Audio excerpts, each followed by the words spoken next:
Dr. Shibly, you go ahead. Yes. Thank you so much for getting in touch. I remember meeting you in Reyhanli in Turkey when you were there to give aid to the Syrian refugees, and that's something that Deah was also involved in, if I'm correct, and you knew him in that capacity. Yes. So firstly, how is the community reacting to this murder, these 3 murders? Right. Our community in general very upset and very saddened for this crime for 3 not because they are Muslims, but because also they are very successful children. Those are the kind of children that every parent wish to have. They are successful intellectually, and they are successful as well spiritually, morally, and with high integrity. And so that's really the dream of every parent, to have a child like this. And I'm lucky that I have Thawab like this. But and the community was so saddened, not only the Muslim community, but the community at large. This is horrific incident. It touched the life of every student, especially those they were like planning. They had been doing humanitarian work, and they were planning for another humanitarian work.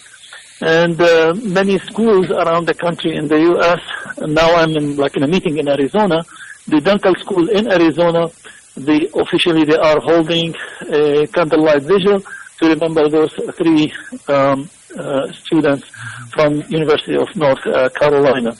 And our university in Buffalo did the same thing. They hold a candle vigil as well. So it is sad for the community. For those in the UK that wouldn't know, where is Chapel Hill? Yeah, no, Chapel Hill is not a small town. It's in North Carolina, and it has, they were killed just by the University of North Carolina, which is a big state university. It has at least 10,000 students. I'm not sure. And there's a huge Muslim, Arab Muslim population over there.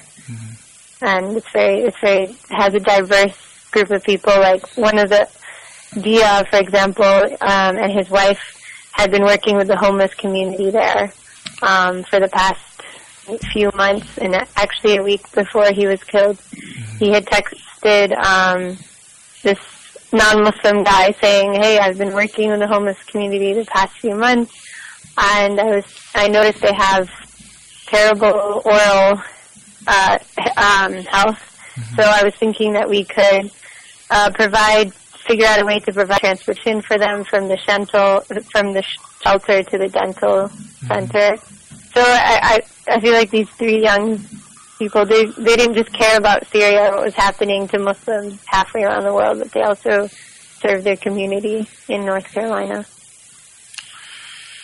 So it is not only the religious aspect that that it's what I want to say. It's not tribalism that they want to side only with Muslims to help them, but no, they were good people to their own community at large in Chapel Hill, helping the needy, the poor, the homeless people, as I said. And I want to mention one thing about Deah himself.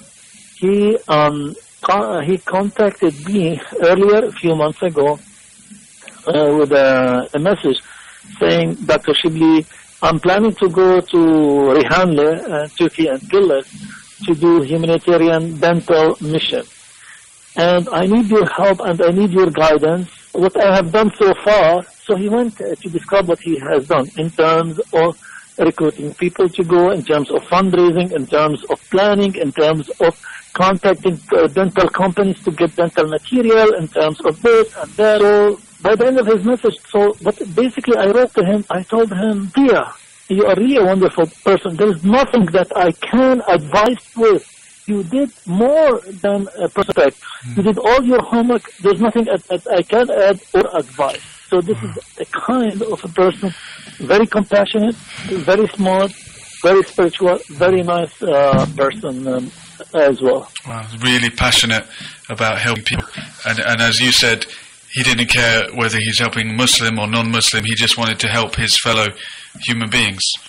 Exactly. That's what is unique about him, and that's what we love people to be humans, regardless of their tribe or race or religion. However, because people, unfortunately, they focus so much on their how they look. You know, they are Muslim or they are Christian or they are Jews. Like, they focus on their identity and their fashion.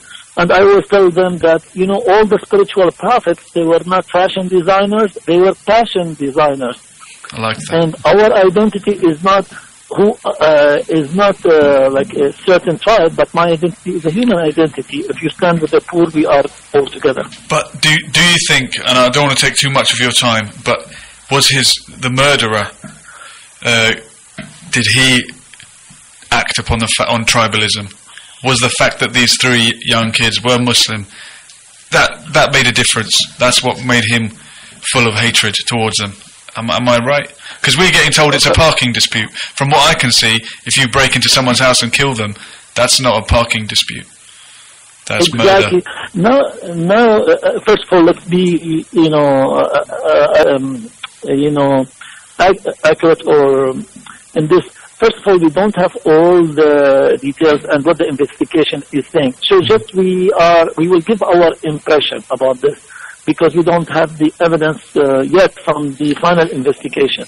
But our impression from this event, I mean, yes, it's not that you fight for a parking spot, you go break into the house, and you kill 3 people. You know, if you are the craziest possible person on this earth, you probably kill the person who is taking your spot, not the whole 3, you know.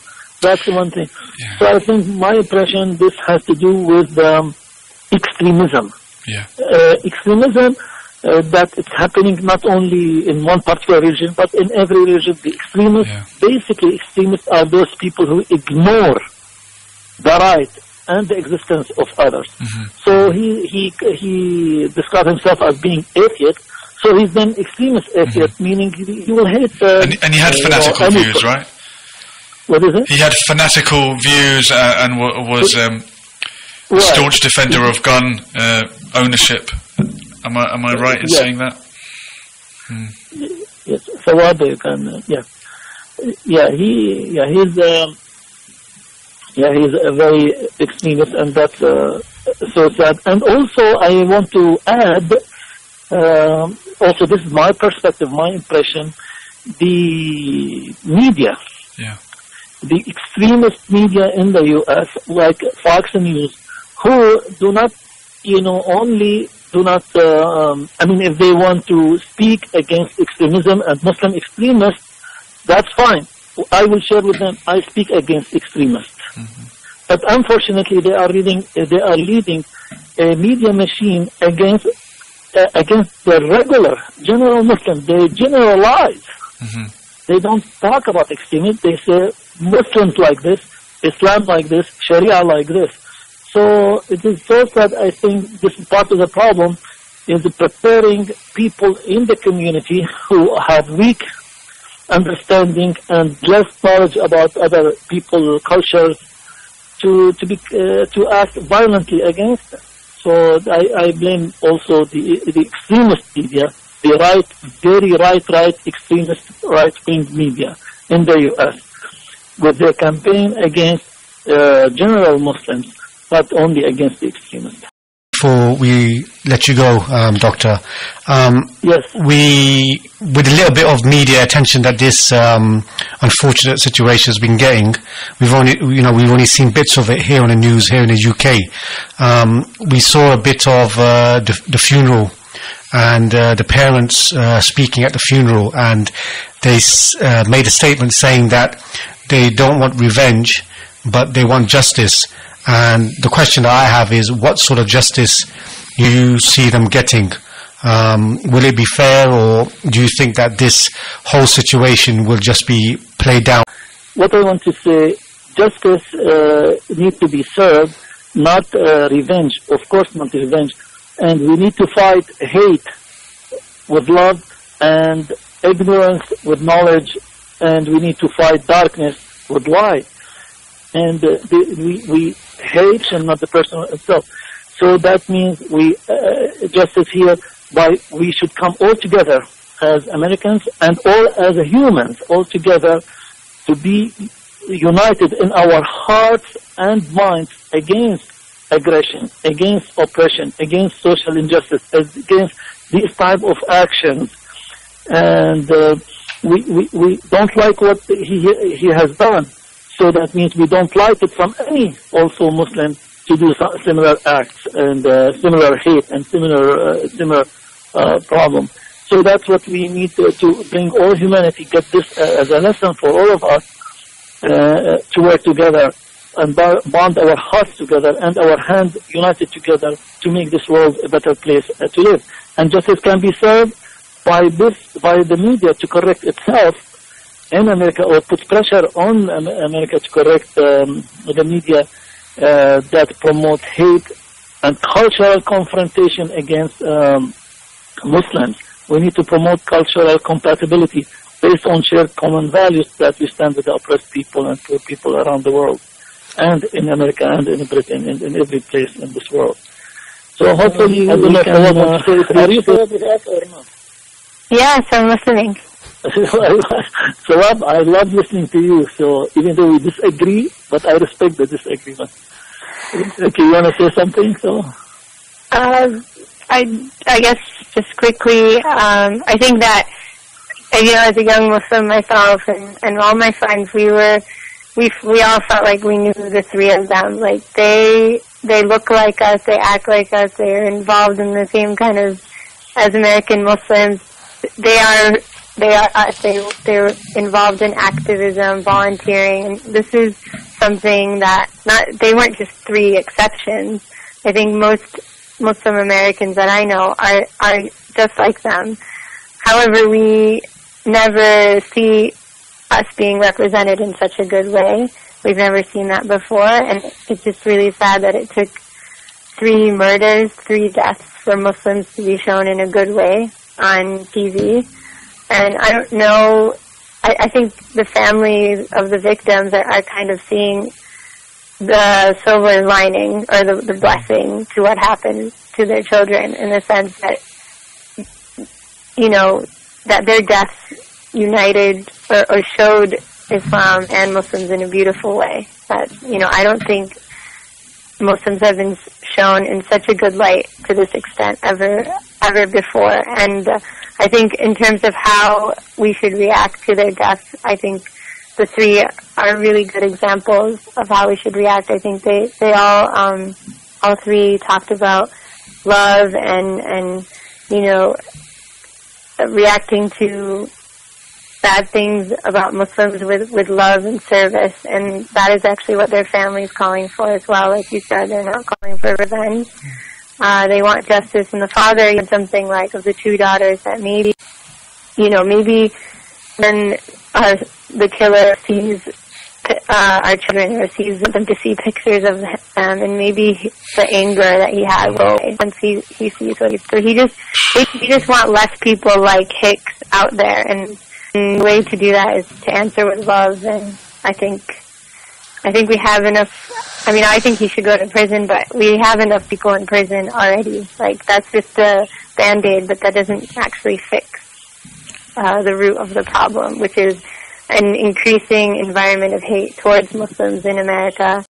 I want to add that also the dental clinics that will be established now in Turkey to help the refugees, the new dental clinics, they are named this past Thursday. The next day he died under Deah and Yusra, his wife, Barakat clinics. And we have several dental missions going to Turkey and Jordan. They all will carry his name because that was his mission, and to help the needy. So they will do that at the same time. Yeah, actually, Deah had a goal of raising $20,000 for his mission, and now $400,000 have been raised since he was killed. It was true humanitarians that just wanted to help. Thawab Shibly and Dr. Shibly, thank you very much for getting in touch on this one. Get involved. We really appreciate it, and that was a very powerful call. And all the best with the work that you were doing. Thank you so much. Thank you for Thawab. I'm proud that I have father.